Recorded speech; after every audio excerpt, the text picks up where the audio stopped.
Primeira carta do apóstolo Paulo aos Coríntios, capítulo 15, versículos 54. Amém, irmãos? Diz assim a palavra do Senhor: E quando este corpo corruptível se revestir de incorruptibilidade, e o que é mortal se revestir de imortalidade, então se cumprirá a palavra que está escrita: tragada foi a morte pela vitória. Amém? Isto é uma promessa, e esta promessa cumpre-se em Cristo. Amém? Jesus morreu por nós, amém, irmãos? Mas nós não podemos falar somente ou apenas da morte do Senhor Jesus sem falar na sua ressurreição. Jesus ressuscitou. Jesus ressuscitou. E a ressurreição de Cristo nos deu algumas coisas que vamos analisar aqui nesta manhã.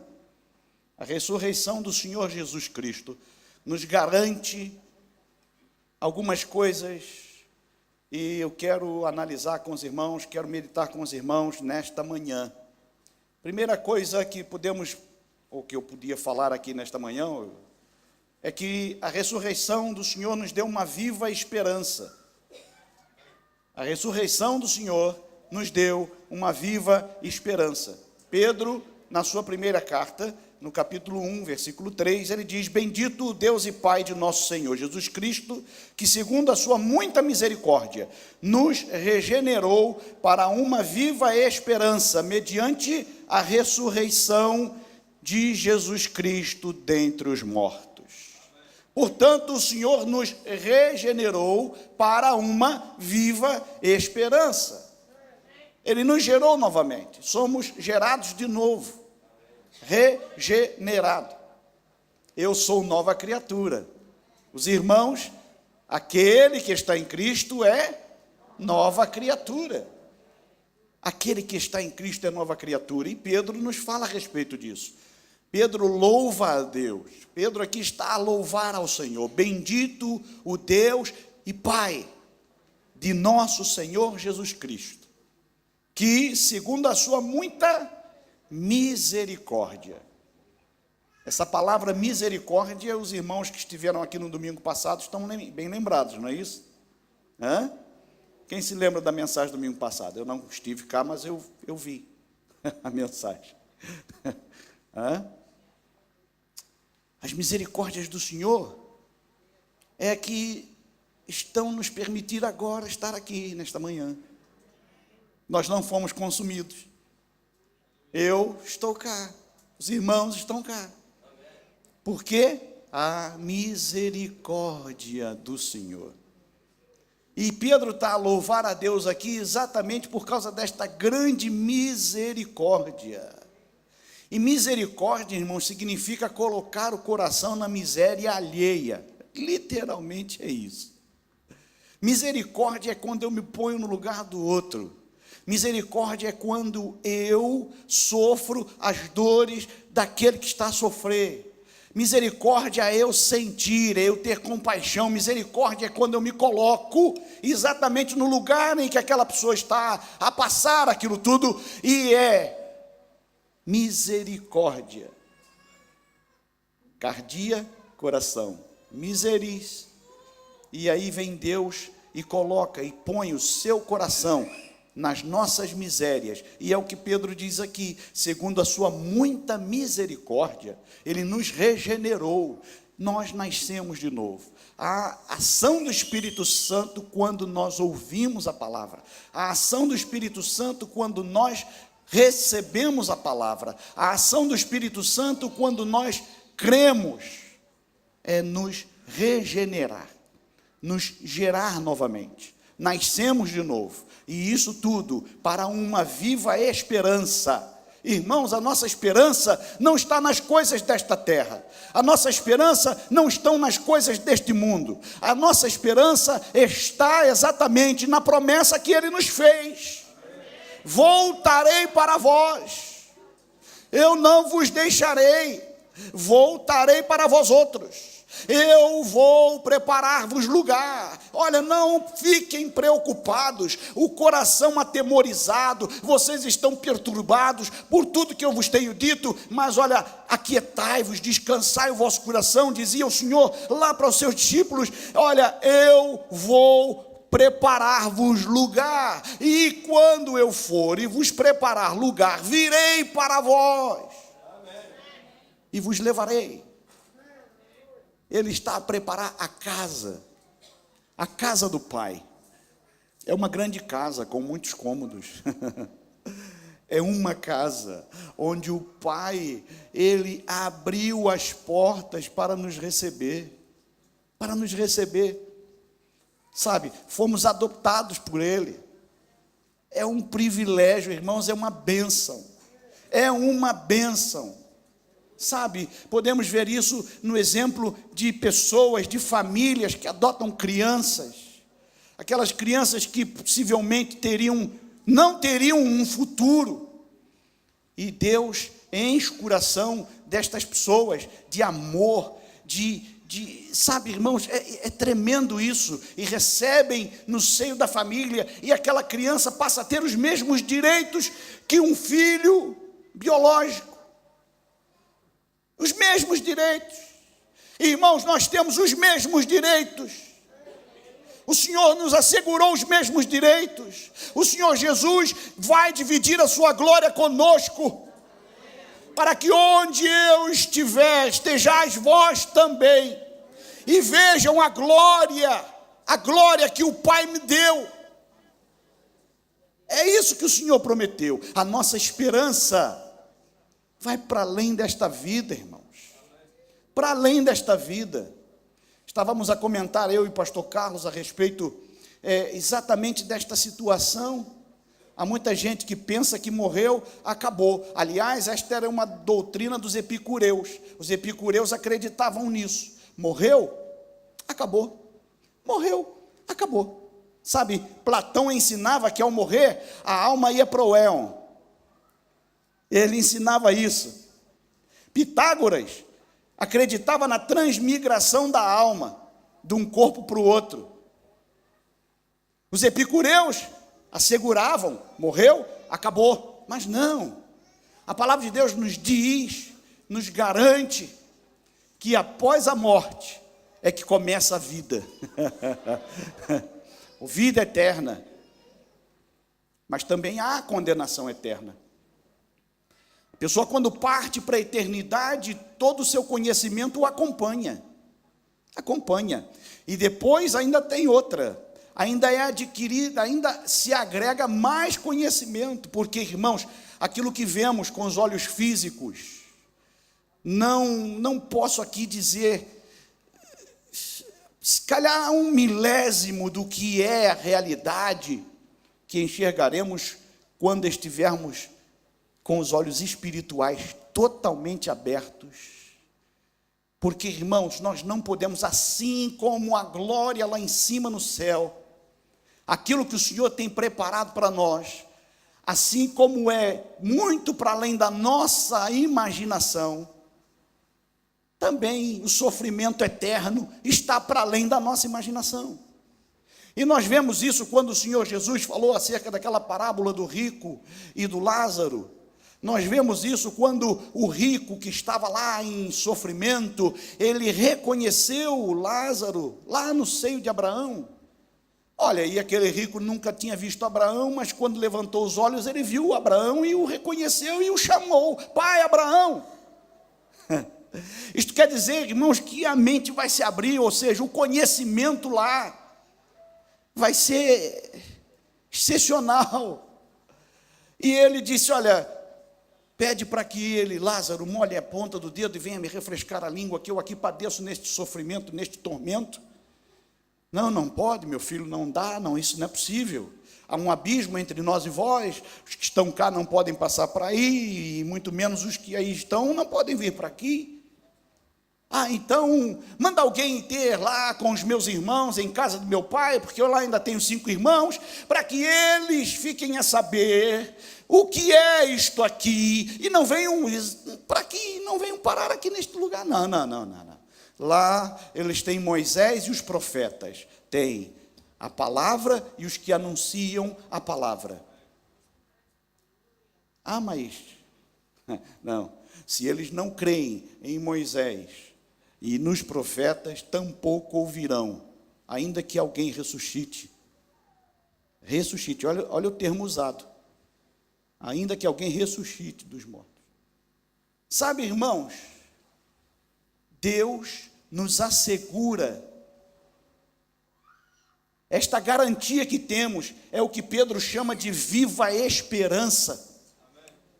As pessoas hoje, nós olhamos para as pessoas, elas estão apáticas, com o rosto desfigurado, andando sempre de cabeça baixa, sempre sem esperança, mas nós que cremos no Senhor Jesus Cristo, irmãos, não podemos nos deixar abater pelos problemas cá nesta terra, porque o Senhor, Ele está sempre a nos avivar, a esperança de que Ele vai voltar, e isto tudo para nós vai se findar, irmãos. Ele vem,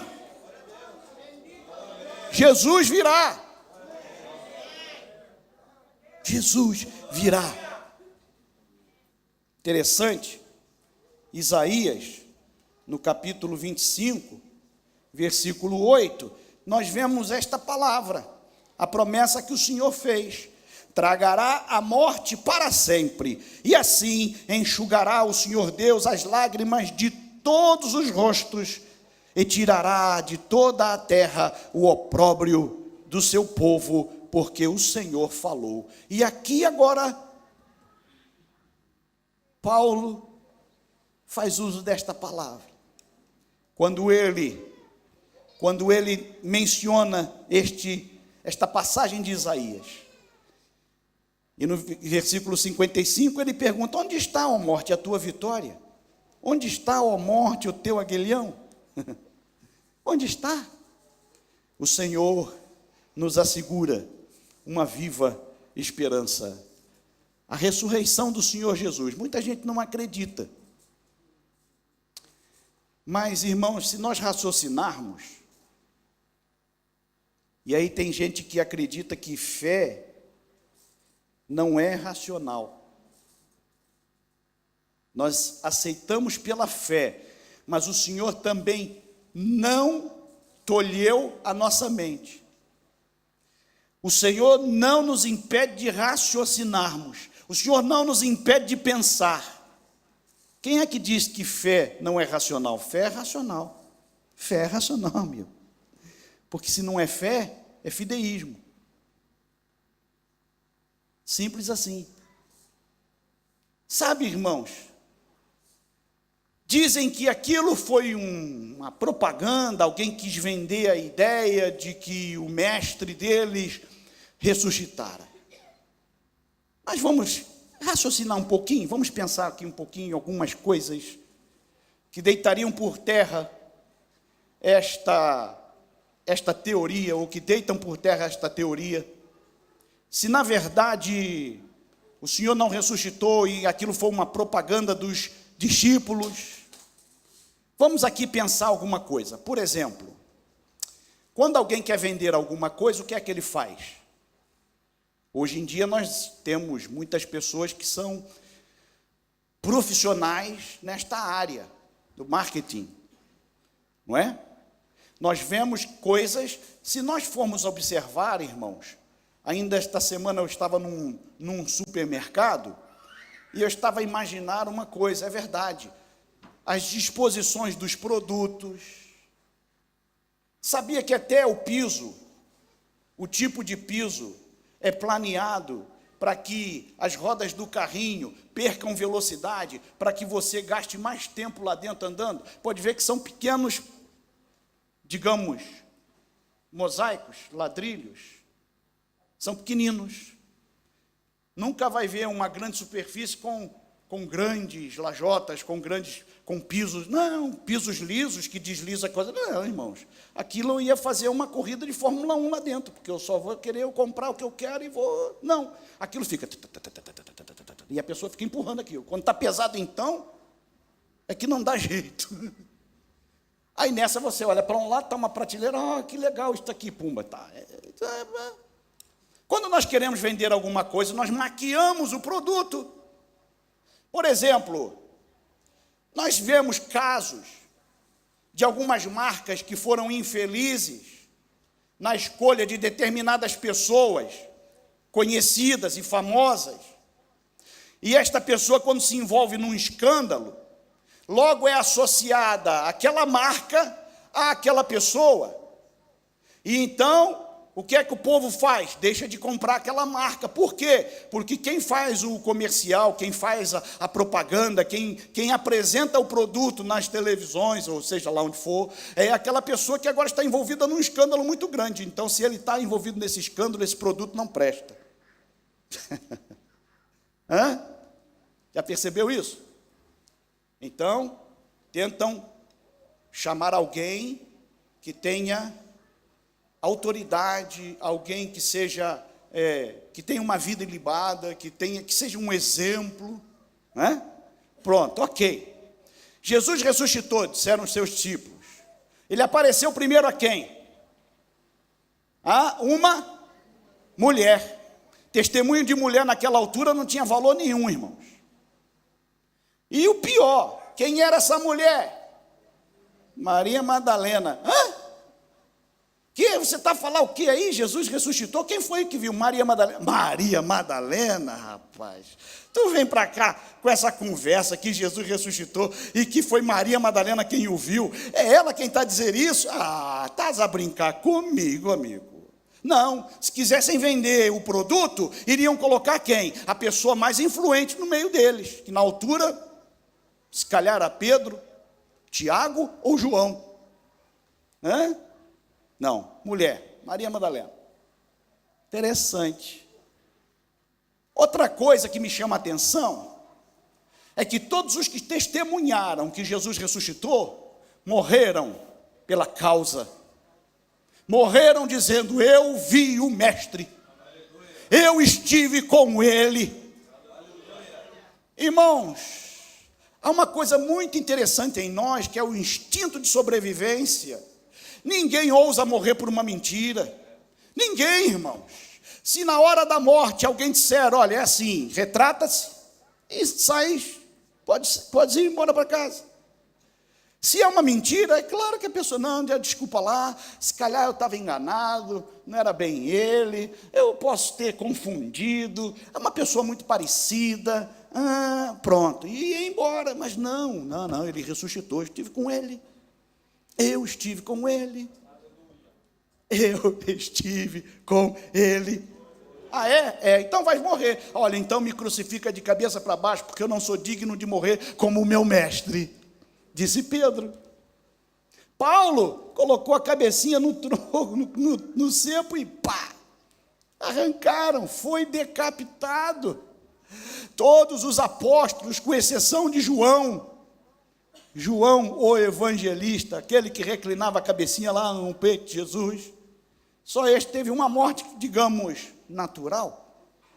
Mas os irmãos conhecem a história, sabem que ele também sofreu por causa do evangelho que pregava. O Senhor Jesus disse para o pastor da igreja que estava em Esmirna: ser fiel até a morte e dar-te-ei a coroa da vida. Esse pastor era Policarpo, e na hora que ele foi chamado para se retratar e dizer: fora com os hereges, ele, não. Você retrata-se, diz aí que você estava equivocado. Nós podemos deixar, por 86 anos eu o servi, e somente bem ele me fez. Porque agora eu iria negar ao rei que me salvou? E morreu. Irmãos, nós temos esta viva esperança. E nós podemos senti-lo conosco. Ele está aqui nesta manhã. Ele diz na sua palavra: onde estiverem 2 ou 3 reunidos em meu nome, aí estou eu no meio dele. Para além da viva esperança, a ressurreição de Cristo nos garante um Salvador vivo e intercessor. Hebreus 7:25 diz: por isso, também pode salvar totalmente os que por ele se chegam a Deus, vivendo sempre para interceder por eles. O Senhor está exatamente neste momento agora a interceder por mim, a interceder por você. Ele agora é o nosso sumo sacerdote eterno. Andando na terra foi o profeta. No momento ele está a ocupar este ofício, sacerdote eterno. Ele está a interceder por mim, a interceder por você. Não que quando andou aqui na terra entre os homens não intercedeu, sim, intercedeu. Nós temos aqui na Bíblia uma conversa entre ele e Pedro, onde ele dizia para Pedro: sabe, Pedro, Satanás pediu para te peneirar como trigo, mas eu roguei ao Pai por ti.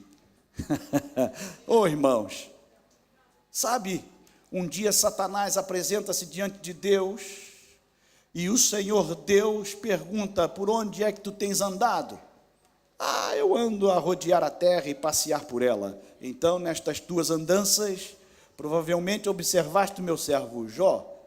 Sim, pois ele é um homem reto, íntegro, sincero, temente a Deus e que se desvia do mal. E Satanás, que não aceita que nós somos crentes por gratidão, porque, irmãos, é isso que é o crente.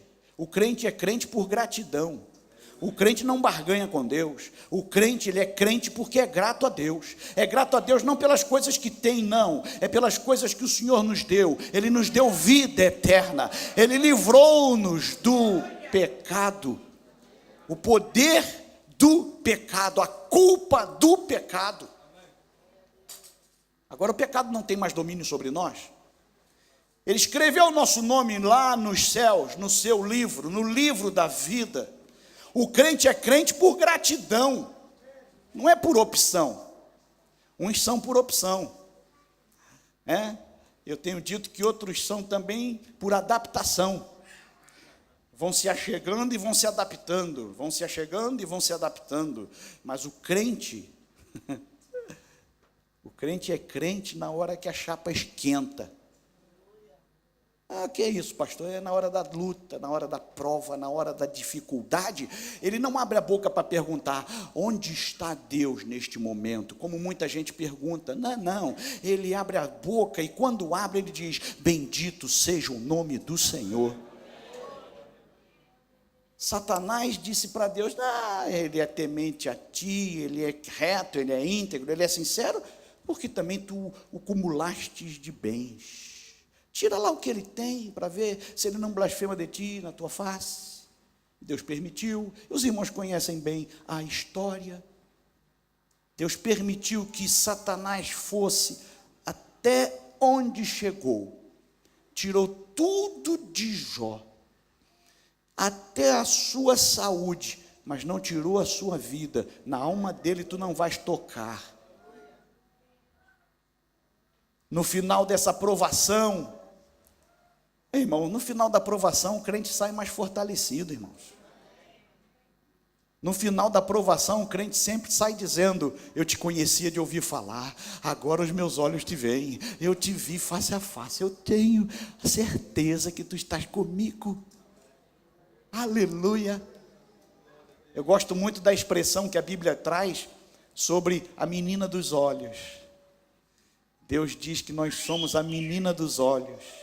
E a menina dos olhos aqui, irmãos, é uma expressão hebraica de estar cara a cara, tão próximo, capaz de eu enxergar o meu reflexo lá nos olhos da pessoa. É isso que Deus está a dizer: eu estou diante de você, você está aqui, ó.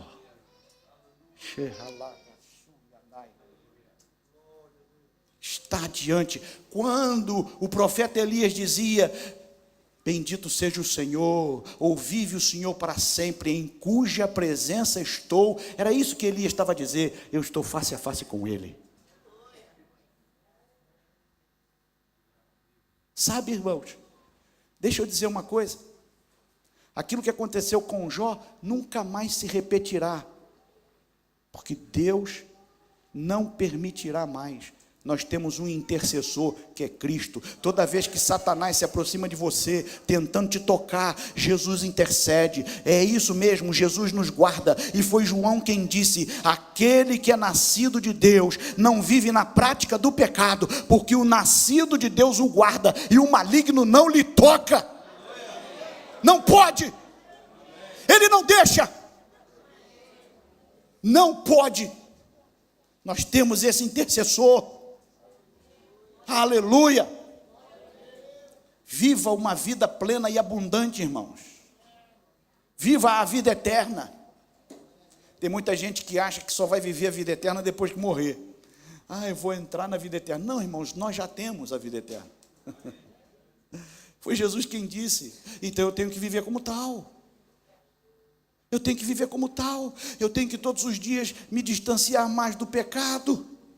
Eu tenho que consagrar minha vida a Deus, não para que Deus faça alguma coisa, porque senão o mérito seria meu, mas é porque eu tenho que me separar mais do pecado, e quanto mais eu me afasto do pecado, mais me aproximo de Deus. Quanto mais mergulho na palavra, mais me afasto do pecado. É isso, irmãos, é isso que nós temos que fazer. Aleluia. Deus só vai guardar aquele que está diante dele. É mesmo assim, irmãos. É mesmo assim. A ressurreição de Cristo nos assegurou a imortalidade. Foi o Senhor Jesus quem disse: todo aquele que vive e crê em mim nunca morrerá. Todo aquele que vive e crê em mim nunca morrerá eternamente. Nunca morrerá eternamente. Irmãos, a morte para nós é uma bênção. Muita gente fica assustada ao ouvir isso. Esse pastor está maluco dizer que a morte é uma bênção. Sim, irmãos, a morte é uma bênção. O salário do pecado é a morte. Salário do pecado é a morte. Vamos analisar aqui uma coisinha. O salário do pecado é a morte. E nós ficamos assustados porque, olha, que coisa ruim aconteceu. O homem morreu. Não, aquilo foi a misericórdia de Deus se manifestando ali.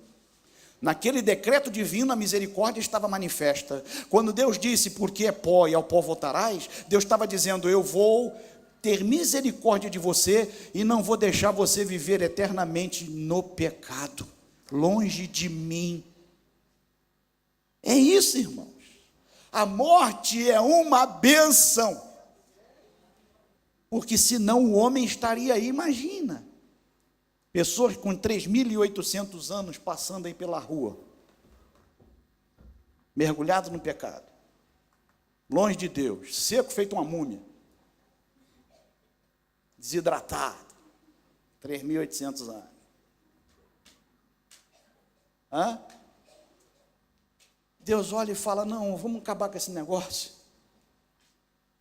Eu não vou deixar a morte dominar isso não. Não vou deixar o pecado dominar isso não. Onde está a morte, a tua vitória? Onde está a morte, o teu aguilhão? Salário do pecado é a morte. É a morte, a penalidade, ok. Mas foi a misericórdia de Deus. O Senhor logo pôs uma espada tomando conta do jardim para ninguém se aproximar da árvore da vida, para não comer e viver eternamente longe de Deus. Deixa o homem voltar para o pó, mas apresenta para o homem o caminho que conduz à vida eterna. O caminho, não é um não, é o caminho. Jesus é o caminho, é o único caminho. Ninguém pode ir ao encontro do Pai se não passar por Jesus. Não há atalhos, não há outros caminhos, como alguém afirma que todos os caminhos levam a Deus. Não, Senhor. Nada disso. Aliás, os adágios populares que nós conhecemos hoje, na sua maioria estão errados. Com o passar do tempo foram pronunciando, falando tão rápido que perdeu-se o sentido. Por exemplo, quem tem boca vai a Roma. Já ouviram isso? Ah, eu não me perco, quem tem boca vai a Roma. Na verdade, aquele ditado está errado. Esse ditado dito assim, não é quem tem boca vai a Roma, não. Na altura, quando disseram, quem tem boca, vaia. Vaia, vaiar, vai a Roma. Ah, eu corro de burro quando foge. Não, é cor. Que cor é essa? Cor. Estão falando corro, corro de burro, é o ditado, corro de burro quando foge. Não, é cor. Corro. A pessoa diz corro. Eu já me embolei todo aqui, desculpa. O ditado é cor de burro, né? O ditado se diz hoje, cor de burro quando foge. Não, é corro. A pessoa que disse isso, ele diz, eu corro de burro quando foge, porque eu tenho que correr. O burro fugiu, eu tenho que correr. Só para dizer que não todos os caminhos, não há todos os caminhos, existem dois. O caminho que conduz à salvação chama-se Jesus Cristo. O caminho que conduz à perdição chama-se eu, dominando o eu. Chama-se pecado. Mas o Senhor nos assegura a vitória. A ressurreição de Cristo também nos garantiu, sabe o que, irmãos? Semelhança a Cristo. A ressurreição garantiu-nos semelhança. 1 de João, capítulo 3, versículo 2 diz, amados, agora somos filhos de Deus, e ainda não se manifestou o que havemos de ser. Sabemos que, quando Ele se manifestar, seremos semelhantes a Ele, porque havemos de vê-lo como Ele é. Semelhança aqui está a dizer do corpo glorioso que teremos, porque nós ressuscitaremos. Se o Senhor vier hoje, nossa esperança, porque, irmãos, é interessante. Quantos querem ir para o céu? Amém. Epa, até amém disseram aqui à frente. Quantos querem morrer agora?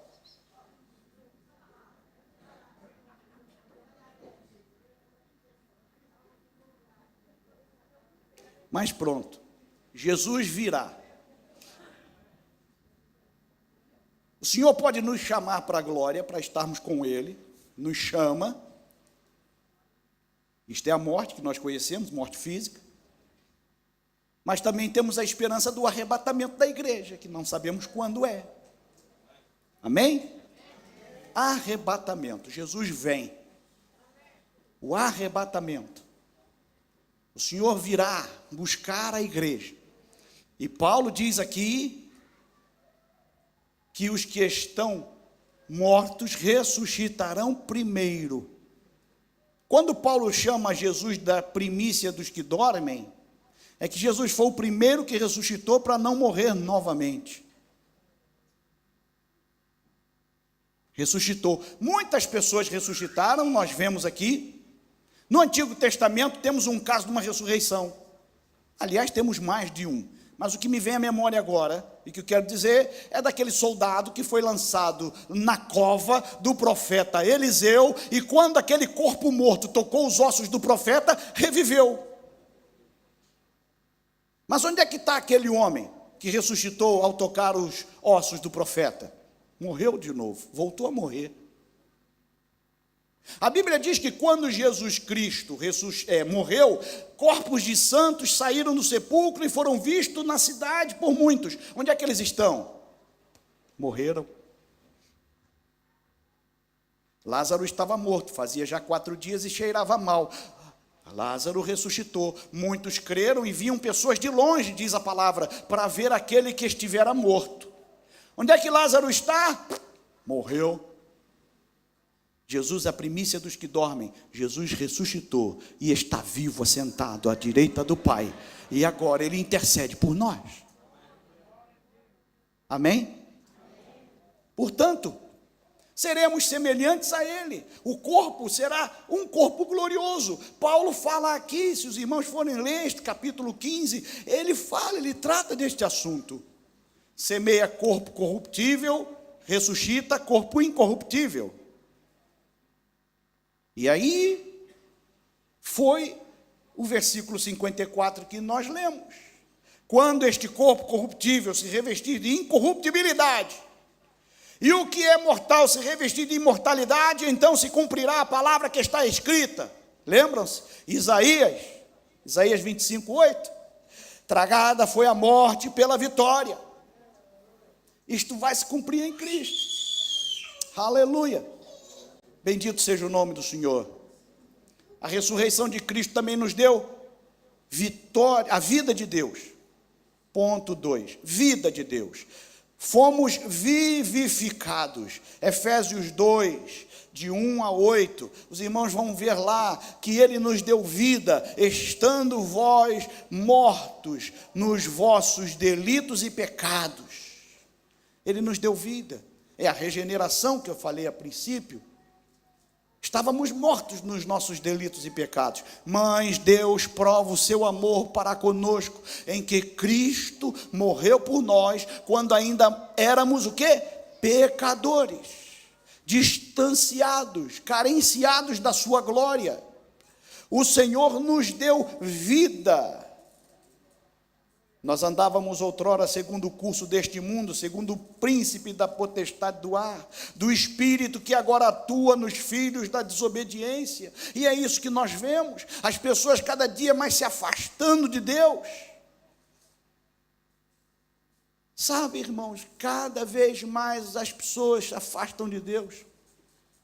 As pessoas preferem acreditar nas fábulas, preferem acreditar em coisas que foram frutos da imaginação do homem, histórias, como a minha avó dizia, história da carochinha. Sabe, as pessoas preferem acreditar na mentira. Aliás, a mentira, ela graça com maior velocidade. A mentira é terrível.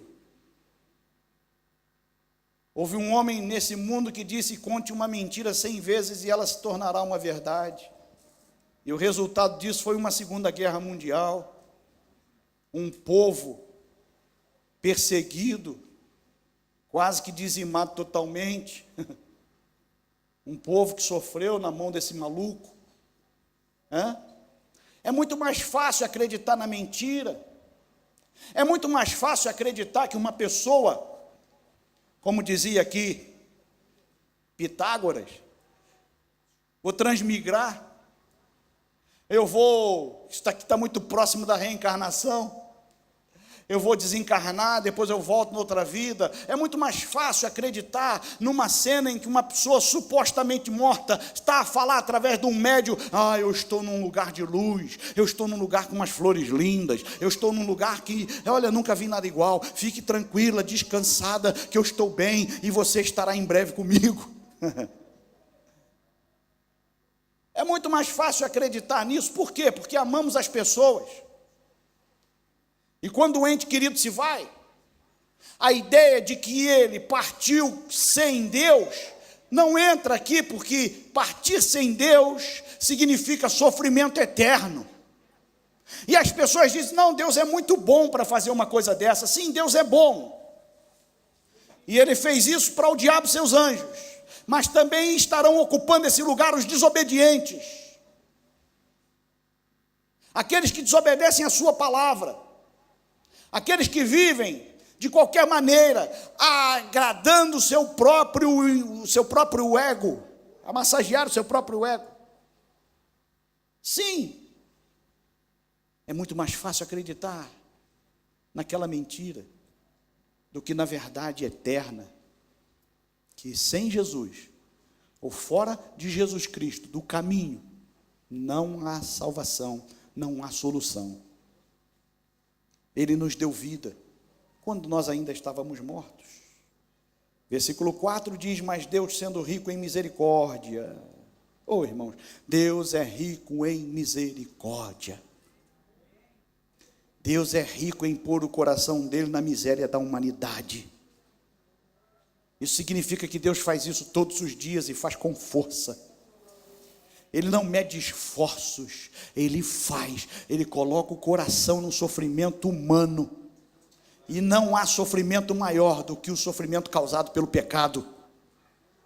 Mas Deus, sendo rico em misericórdia por causa do grande amor com que nos amou, estando nós mortos em nossos delitos, nos deu vida juntamente com Cristo, pela graça sois salvos, e juntamente com Ele nos ressuscitou, e nos fez assentar. Olha que Paulo conjuga o verbo no passado.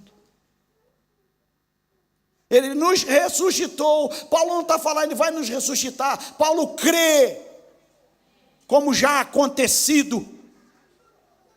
Paulo diz aqui e afirma, nos ressuscitou e nos fez assentar nos lugares celestiais em Jesus Cristo, para mostrar nos séculos vindouros a suprema riqueza da sua graça, em bondade para conosco em Jesus Cristo, porque pela graça sois salvos mediante a fé, e isto não vem de vós, é dom de Deus, não de obras, para que ninguém se glorie.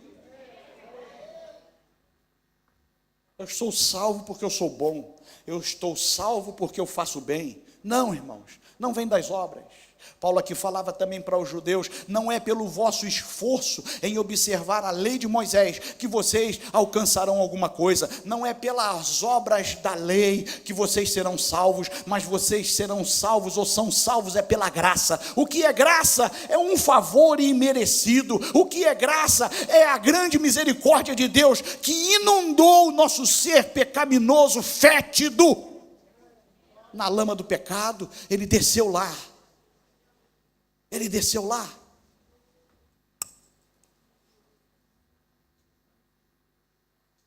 Há muitas fossas e muitas pessoas que trabalham a limpar fossas. Eu nunca vi uma pessoa que trabalha a limpar fossas tirar a tampa de uma fossa e mergulhar de cabeça lá dentro e dizer: ah, como eu amo esse trabalho. Nunca vi.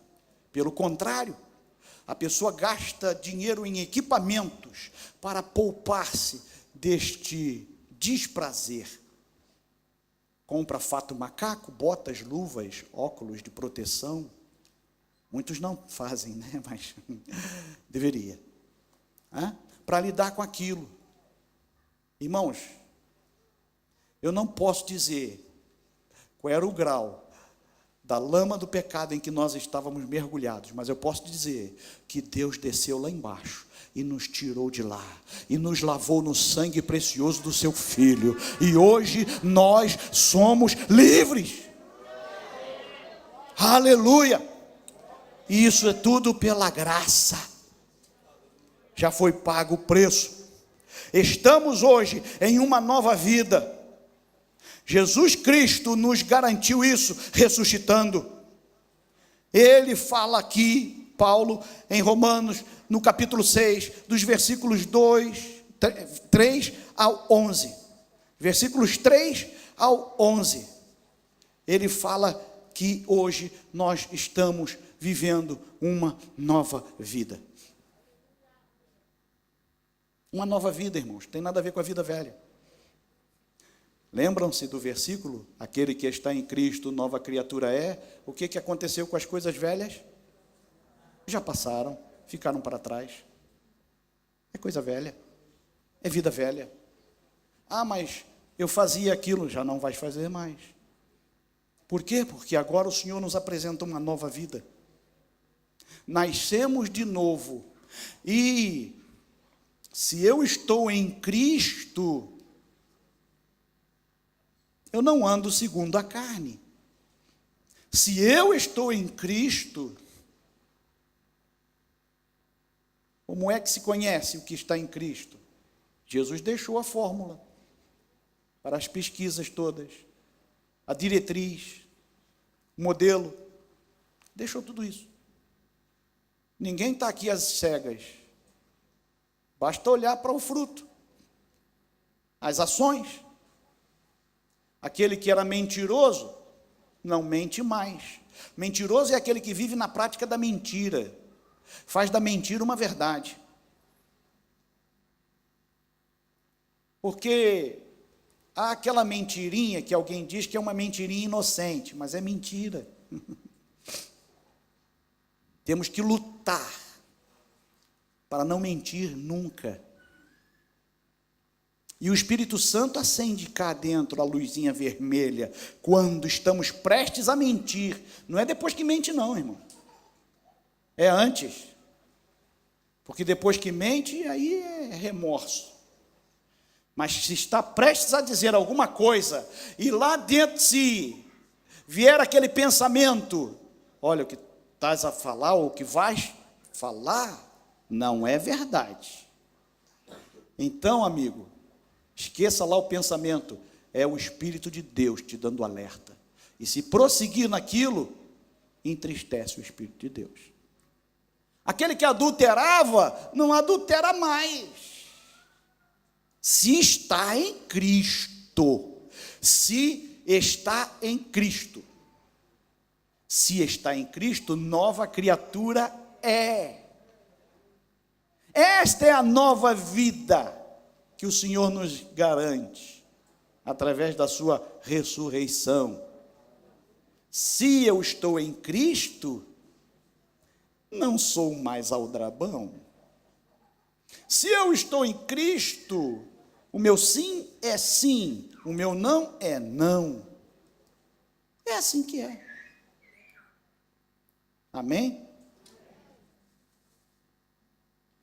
Concluindo aqui no ponto 3, o que a ressurreição também nos garante, ou o que nos dá, é a vitória sobre o pecado. Vitória sobre o pecado, Romanos 6,12. Não reine, portanto, o pecado em vosso corpo mortal, de maneira que obedeçais às suas paixões. Não reina mais. A morte do Senhor Jesus Cristo e a sua ressurreição nos livrou do poder do pecado. Da culpa do pecado e do poder do pecado. O pecado não reina mais sobre nós, irmãos. Porque todo aquele que comete pecado é escravo do pecado, disse Jesus. Mas para aquele que está em Cristo, que é nova criatura, o pecado não tem domínio mais sobre ele. Não tem aquela conversa de dizer, pastor, a carne é fraca, sabe? Então está vivendo a carne. E se está vivendo a carne, não está em Cristo. E então, se não está em Cristo, não é nova criatura. Precisa nascer de novo.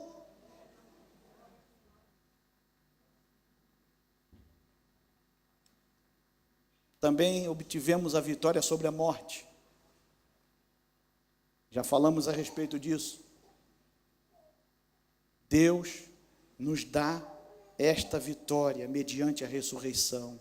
Porque se nós cremos que Deus ressuscitou Jesus dentre os mortos, esse mesmo Deus que ressuscitou Jesus dentre os mortos, tornará a vivificar, nos trazer também dos mortos. Nós ressuscitaremos. Aleluia. Sabe também contra quem nós tivemos a vitória, irmãos? Não é que vamos ter, não. Nós já temos a vitória sobre Satanás. Apocalipse 12:11 diz: eles, pois, o venceram por causa do sangue do Cordeiro e por causa da palavra do testemunho que deram. Olha só que interessante. A vitória que nós temos sobre Satanás é, primeiro, pelo sangue do Cordeiro. É verdade, Jesus derramou o seu sangue para nos purificar de todo pecado. E purificados de todo pecado, temos nova vida. E tendo nova vida, agora o que é que eu vou fazer? Dar bom testemunho, porque é sobre isso que a palavra fala. Eu só tenho vitória sobre Satanás estando em Cristo e vivendo em novidade de vida, estando em Cristo e dando bom testemunho com a minha vida. Assim eu calo o diabo. Que tem muita gente que não se aproxima de uma igreja porque ela diz: o que é que eu vou fazer lá? Fulano está lá, não sei quem está lá, eu prefiro estar aqui. Por quê? Por causa do mau testemunho. Mau testemunho. por causa de testemunhos dados lá fora, e que depois a pessoa descobre, ó, é crente, está vendo? Olha aí, é crente, fala com sarcasmo, com zombaria, e depois quer vencer o diabo. Se algum endemoniado se manifestar, irmão, pode pegar a Bíblia de estudo pentecostal, capa rija, aquele calhamaço assim, pode bater na cabeça, pode fazer o que quiser, pode abrir no Salmo 91. Tem muita gente que acha que o Salmo 91, e lendo o Salmo 91, vai expulsar demônio. Coitadinho, tão inocente. O que expulsa demônio, irmãos, é o nome de Jesus e o testemunho que eu dou. Nós temos um caso em Atos dos Apóstolos, de um grupo de rapazes que acharam muito fixe Paulo expulsando o demônio. Que fixe, aquilo ali mesmo, isso aqui é. E aconteceu deles se depararem com uma situação em que eles caíram.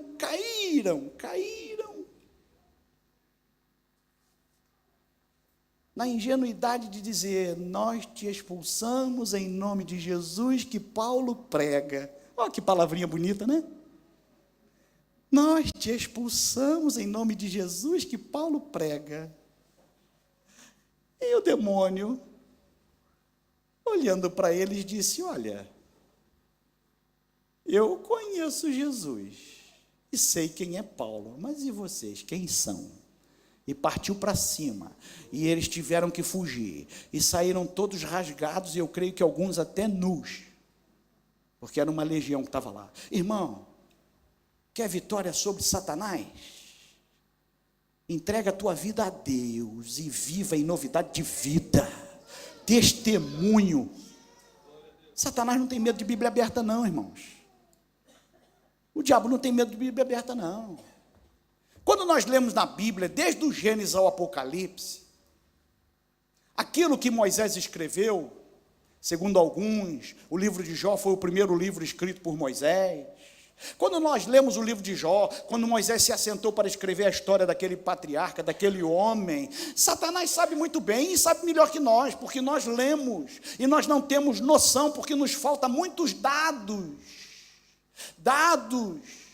Nós não conhecemos a época, nós não conhecemos os costumes locais, nós não conhecemos nada, portanto a leitura que nós fazemos está muito aquém do que Satanás na verdade sabe. Ele quando nos vê, porque irmãos, pensa lá, quando você está lendo a Bíblia, tem um camaradinha que está lá, ele agora está lendo, e quando você lê,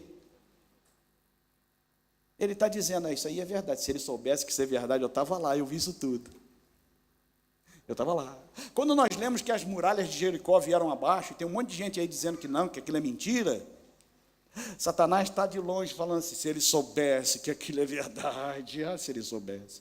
Quando nós lemos que o Senhor está assentado no seu trono de glória, cercado de majestade, e que os serafins voam lá em cima, e uns clamam aos outros dizendo, santo, santo, santo, é o Senhor dos exércitos. Satanás está dizendo, se ele pudesse ver, eu estive lá, fui lá criado.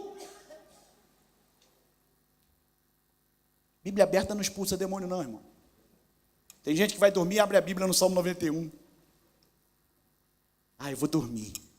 Abre a Bíblia, deita, antes de apagar a luz do candeeiro, dá uma olhadinha assim para ver se está aberto mesmo o Salmo 91. Epa, não, o vento virou a página, pera lá.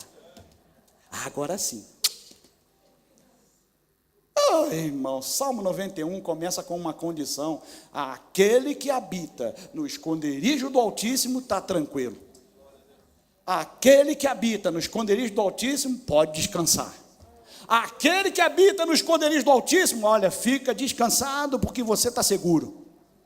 E depois, continuando a leitura, nós vamos encontrar, porque fizeste do Senhor o teu Deus, e do Altíssimo a tua morada, nenhum mal te sucederá, nem praga alguma chegará à tua tenda. Mas por que fizeste? Sabe, irmãos, eles, pois, o venceram, por causa do sangue do Cordeiro, e por causa da palavra do testemunho que deram. e mesmo em face da morte, não amaram a própria vida. Quem ousaria morrer por uma mentira? Venceram pelo sangue do Cordeiro, deram testemunho e não se preocuparam com o que iriam fazer a respeito disso. Tens que parar de pregar, senão vais morrer. Pedro e Tiago foram presos. Herodes mandou matar Tiago. E isso agradou aos judeus. Judeus, diga-se, a liderança judaica. Herodes viu que aquilo foi bom, mandou prender Pedro e no dia seguinte tensionava matá-lo. O que aconteceu naquela noite? 16 soldados guardando Pedro na prisão. Pedro estava como? Dormindo. Por quê? Porque Pedro viu Jesus. Porque Pedro esteve com Jesus. Pedro ouviu Jesus dizendo: ficai em Jerusalém, até que do alto sejais revestidos de poder. É por isso que ele estava ali. Acha que se eles não ouvissem essa ordem do Senhor, eles estavam ali sendo perseguidos? Não. Acha que se Jesus não tivesse ressuscitado, eles estariam a ser perseguidos por causa da pregação? Não. Pedro estava dormindo. Por quê? Porque para além de ter visto o mestre, ele lembrava-se muito bem de uma promessa que o Senhor fez a ele. Pedro, agora tu te vestes e vais para onde quer. Tu és moço, tu és jovem, tu faz aquilo que quer. Mas quando tu fores velho, te cingirão e te levarão para onde não queres. E a Bíblia conclui dizendo que Jesus falava aquilo com respeito à morte que Pedro haveria de ter. Quando fores velho. Pedro está dormindo. Por quê? Pedro com certeza pensou: eu ainda vou envelhecer, eu não vou morrer. Não vai ser agora que eles vão me matar. E dormiu. E o resto da história os irmãos já conhecem.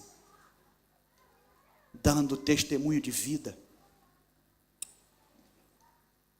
E concluindo, a vitória sobre o mundo. 1 João 5,4 diz: porque todo aquele que é nascido de Deus vence o mundo. E esta é a vitória que vence o mundo, a nossa fé. Paulo disse: combati o bom combate, acabei a carreira. A carreira para mim agora acabou, mas eu guardei a fé. Eu combati o bom combate, acabei a carreira, guardei a fé. E agora eu espero a recompensa, a coroa da vida. Apocalipse 3, versículo 21, diz Jesus ao vencedor: dar-lhe-ei que se assente comigo no meu trono, assim como também eu venci e me assentei com meu Pai no seu trono. Quem tem ouvidos, ouça o que o Espírito diz às igrejas.